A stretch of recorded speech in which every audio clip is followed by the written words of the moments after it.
हजारीबाग नगर भवन में झारखंड राज्य आंगनबाड़ी सेविका सहायिका कर्मचारी संघ हजारीबाग के बैनर तले आंगनबाड़ी सेविका और सहायिकाओं द्वारा राज्य सरकार की ओर से मानदेय वृद्धि को लेकर राज्य सरकार को आभार व हार्दिक अभिनंदन कार्यक्रम का आयोजन किया गया, जिसमें बतौर मुख्य अतिथि बड़का गांव विधायक अंबा प्रसाद मौजूद रहीं।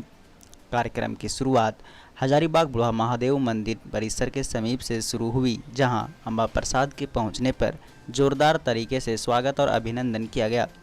इस दौरान ढोल बाजे एवं ताशे की गूंज के बीच महिलाओं ने विधायक अंबा प्रसाद को फूलमाला पहनाकर अबील गुलाल लगाते हुए मिठाई खिलाकर आभार व्यक्त किया।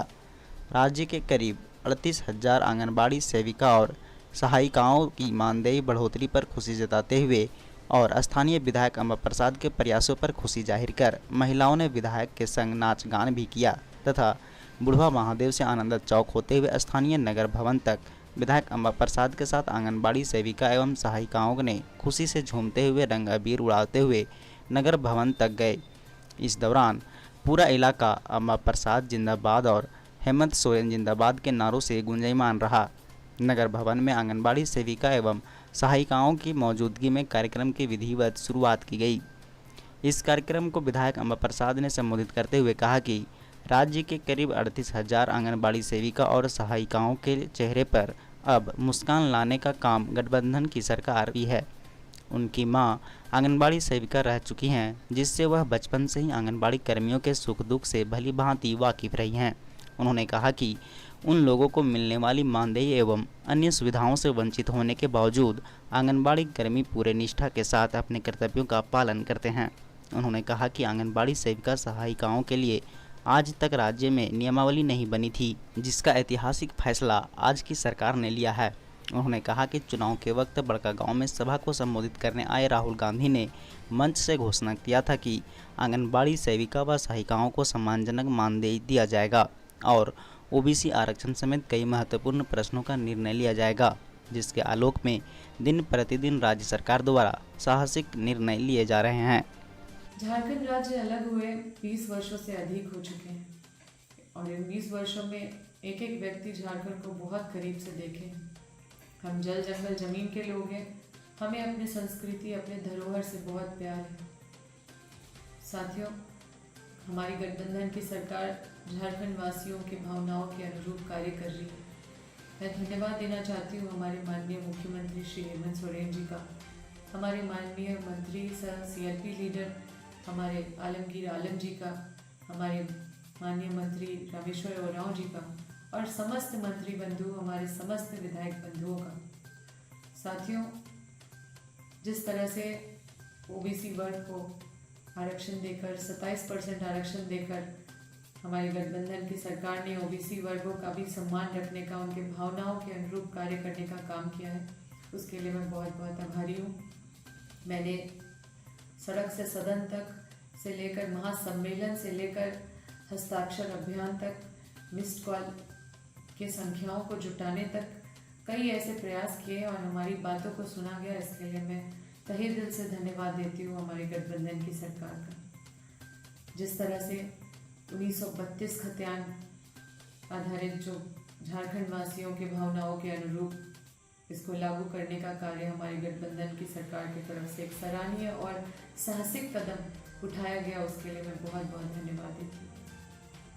मैं धन्यवाद देना चाहती हूँ आज पुलिस कर्मियों के लिए, उनके क्षतिपूर्ति अवकाश को जो लागू कराने का कार्य किया है, उनको राहत दिलाने का कार्य किया है।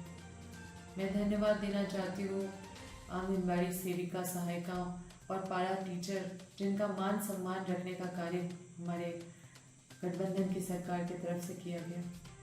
मैं धन्यवाद देना चाहती हूँ ओल्ड पेंशन स्कीम को फिर से लागू करने का कार्य करके जो एक सामाजिक सुरक्षा प्रदान करने का काम किया गया हमारे सरकारी कर्मचारियों को। मैं धन्यवाद देना चाहती हूँ जिस तरह से किसानों के हित में उनको लोन माफ़ी करने का काम हमारी सरकार ने किया। मैं धन्यवाद देना चाहती हूँ जिस तरह से इतने सारे कार्य जो महिलाओं के आर्थिक रूप से उनको सशक्त करने के लिए छोटे छोटे पहल हर प्रखंड में किए जा रहे हैं, उन बातों का। और कई ऐसे पहल जो हमारी सरकार ने शोषित, वंचित, पीड़ित और यहाँ के मूलवासी, आदिवासी, यहाँ के पिछड़े वर्गों को देखते हुए कई ऐसे ऐतिहासिक कार्य और कदम हमारी सरकार ने उठाए हैं, उनका मैं बहुत बहुत धन्यवाद देती हूँ।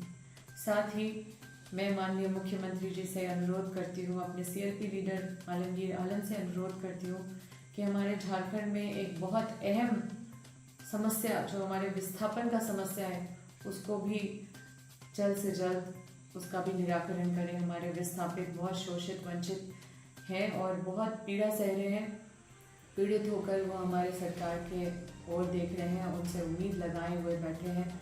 उनकी पीड़ा को भी हम सबको समझने की ज़रूरत है और मैं चाहती हूँ कि जल्द ही विस्थापन आयोग का गठन हो, जल्द ही लैंड एक्विजिशन एक्ट 2013 को लागू किया जाए, जो हमारे माननीय मुख्यमंत्री जी ने हमसे वादा किया था। मैं चाहती हूँ कि माननीय मुख्यमंत्री जी, कई ऐसे छात्र हैं जिनका रिजल्ट आउट नहीं हुआ है, जैसे कि पंचायत सचिव, होम गार्ड का भी इशू है और कई टीचर्स का इशू है, टीचर्स का एग्ज़ाम का रिज़ल्ट नहीं आउट हुआ है और कई ऐसे स्टूडेंट्स का इशू है, कई इश्यूज जो मनरेगा से रिलेटेड है और ऐसे कई सारी चुनौतियां हैं हमारे सामने खड़ी, जिसको ऐसे ही इसी गति में उनको भी न्याय दिलाने का कार्य हमारी सरकार करेगी। और मैं आपको विश्वास दिलाती हूँ कि जितने सारे उलझनों से हमारी सरकार जैसे ही बनते ही चीज़ों को सुलझाने का कार्य कर रही है, ये बहुत ही साहसी कदम है, बहुत ही सराहनीय कदम है। और आप जानते हैं कि पूर्व में यहाँ के शोषित, वंचित, पीड़ित यहाँ के लोगों का, यहाँ के स्टूडेंट्स का, यहाँ के टीचर्स का कोई मान सम्मान नहीं रखा गया। हमारी सरकार लाठी नहीं चलाती, हमारी सरकार सम्मान देती है। पूर्व में किसी ने जिस वर्ग के बारे में नहीं सोचा, यहाँ के लोगों के बारे में नहीं सोचा, वो हमारी सरकार सोच रही है। और मैं इसी तरह से आपकी आवाज़ बनती रहूँगी, आपके मामलों को सरकार के समक्ष लेके उनसे उस कार्य को कराने के लिए हमेशा प्रयासरत रहूँगी। और क्योंकि मैं एक जनप्रतिनिधि हूँ, अगर आपके भावनाओं के अनुरूप कार्य नहीं कर पाऊँ तो मेरा होना व्यर्थ है, जनप्रतिनिधि का होना व्यर्थ है। और मैं चाहती हूँ इसी तरह से हमारा मनोबल ऊंचा रखें, हमें अपना आशीर्वाद, अपना साथ प्रदान करते रहें। बहुत बहुत धन्यवाद।